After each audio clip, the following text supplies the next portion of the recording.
It was a good year for me personally, but also for the team. I think we can say it was quite successful, especially the first half of the season was obvious we were doing really well.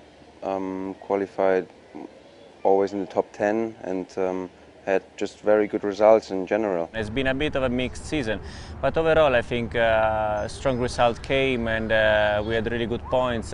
We have to be proud. The team, we don't have to forget, it is nearly one of the new team because it's just 3 years in Formula One and it's still not one of the biggest team. And this year we fight with the really big teams like Ferrari, McLaren, Mercedes sometimes, and we have just to be proud about it. And I think overall it's been a great season. The seventh position was the best position the team has ever achieved, and we should be proud of it.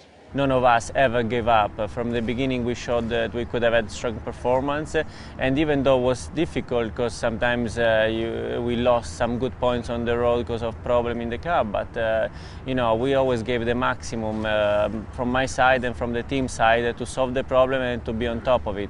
So I have to say that it's been the maximum effort, and that was the most important thing.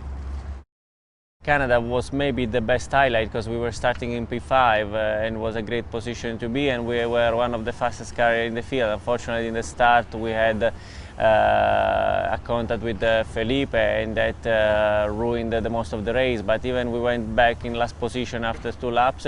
We fought back and we got back to 8th place, and was a really great challenge, you know, because even though you might lose all the feeling after the first corner when you have a crash, we pushed from the 3rd lap on, and we always believed that that was a good race for us, and that what made us achieve still points and still a great race pace and race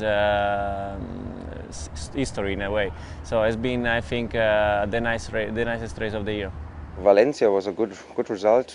Qualifying was not that good, but then with a very good strategy and a very good race pace, I finished 6th. Going to Spa, my favorite circuit anyway, after a little summer break, fresh again in the car, and we're just very good the whole Friday session, Saturday, and then also in the race becoming 5th. But a lot of other races where probably the position was around 7, 8, 9, but also very good races. I'm glad to say we did most of the races very well. Looking back on this year, I've learned quite a lot of new stuff. I've learned a lot of new circuits, how to look back and work with a Formula One team, and just being more involved and hopefully a bit more prepared should I ever get the chance to be a bit more involved in racing the car. I have a good feeling that we can do better. The car looks very good already in the wind tunnel, and we have to push on a little bit for next year, especially to be more consistent during the season, to not have that down effect in the end of the season. But it's all engineering power, and we should be able to achieve that next year.